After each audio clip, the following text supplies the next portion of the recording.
इस मंदिर में पत्थर का बन जाता है इंसान। राजस्थान में कई ऐसे मंदिर हैं जिनकी खूबसूरती और रहस्य आज भी लोगों को अपनी ओर आकर्षित करते हैं। वहाँ के सौंदर्य को तो हम अपनी आंखों से देख लेते हैं, लेकिन इन मंदिरों में छिपे उन रहस्यों को नहीं जान पाते जो हमेशा से ही एक राज बना हुआ है। आज हम बात कर रहे हैं ऐसे ही एक मंदिर की जो बाड़मेर जिले के किराडू में है। कहा जाता है कि यहाँ पर रात में सोने वाला इंसान या तो हमेशा के लिए सो जाता है या फिर वो पत्थर की शक्ल ले लेता है।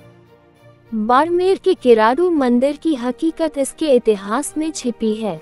कोई कहता है कि मुगलों के कई आक्रमण झेलने की वजह से आज ये जगह बदहाल है, लेकिन यहाँ के स्थानीय लोगों की माने तो एक साधु के शाप ने इस मंदिर को पत्थरों की नगरी में बदल दिया। ऐसी मान्यता है कि काफी वर्षों पहले यहाँ एक तापसी साधु अपने शिष्य के साथ रहता था। एक बार वह देशाटन के लिए गया, लेकिन अपने प्रिय शिष्य को गांव वालों के भरोसे आश्रम में ही छोड़ गए। उन्हें भरोसा था कि जिस तरह से गांव के लोग उनकी सेवा करते हैं, ठीक उसी तरह से उसके शिष्य की भी देखरेख करेंगे। लेकिन सिवाय एक कुम्हारन किसी ने भी उस अकेले शिष्य की सुध नहीं ली। साधु जब वापस लौटा तो शिष्य को बीमार देखकर वह क्रोधित हो गया। उसने शाप दिया कि जहाँ के लोगों में दया की भावना न हो वहाँ जीवन का क्या मतलब, इसलिए यहाँ के सभी लोग पत्थर के हो जाएं और पूरा शहर बर्बाद हो जाए। फिर क्या था, देखते ही देखते सभी पत्थर के हो गए, सिवाय उस कुम्हारन के जिसने शिष्य की सेवा की थी। साधु ने उस कुम्हारन से कहा कि तेरे हृदय में दूसरों के लिए ममता है, इसलिए तू यहाँ से चली जा।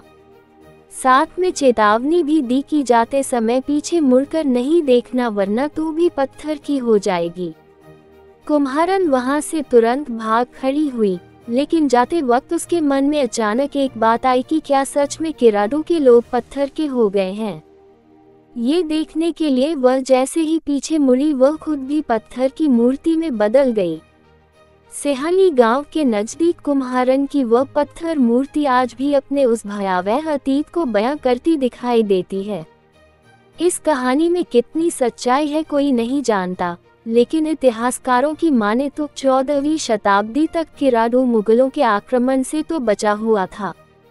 ऐसे में शायद ये साधु का शाप ही था जिसने इस देवालय भूमि को पत्थरों के वीराने में बदल दिया। कभी बाड़मेर का यह इलाका किराडू शिव, विष्णु और ब्रह्मा के मंदिरों से समृद्ध था। आज भी है, लेकिन बदहाल अवस्था में। देवालयों की इस भूमि में अब शेष है तो केवल 5 मंदिरों के अवशेष। इनमें एक भगवान विष्णु और अन्य 4 भगवान शिव के हैं। कहा जाता है कि बचे हुए विष्णु मंदिर से ही यहाँ की स्थापत्य कला की शुरुआत हुई थी, जबकि इन 5 देवालयों में सबसे बड़े सोमेश्वर के खंडहर को इस कला के उत्कर्ष का अंत माना जाता है। मंदिर का अलौकिक और अद्भुत सौंदर्य, स्थापत्य कला के लिए मशहूर इन प्राचीन मंदिरों को देखकर ऐसा लगता है मानो शिल्प और सौंदर्य के किसी अचरज लोक में पहुंच गए हों। पत्थरों पर बनी कलाकृतियां अपनी अद्भुत और बेमिसाल अतीत की कहानियां कहती नजर आती हैं। खंडहरों में चारों ओर बने वास्तुशिल्प उस दौर के कारीगरों की कुशलता को पेश करती हैं। नींव के पत्थर से लेकर छत के पत्थरों में कला का सौंदर्य पिरोया हुआ है। मंदिर के आलंबन में बने गजधर, अश्वधर और नरधर, नागपाश से समुद्र मंथन और स्वर्ण मृग का पीछा करते भगवान राम की बनी पत्थर की मूर्तियां ऐसे लगती हैं कि जैसे अभी बोल पड़ेगी।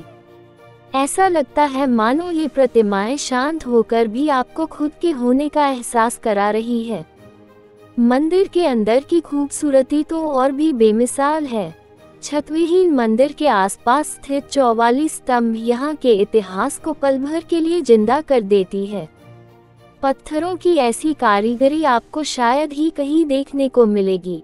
वानर सेना, राम रावण युद्ध, संजीवनी बूटी लाते हनुमान जैसे दृश्य आपको रामायण के युग में पहुंचा देते हैं तो अगले ही पल आप खुद को महाभारत के समय में पाएंगे। मंदिर के खंभों पर बने भयावह जीवों के चित्र जंगल के होने का आभास दिलाते हैं।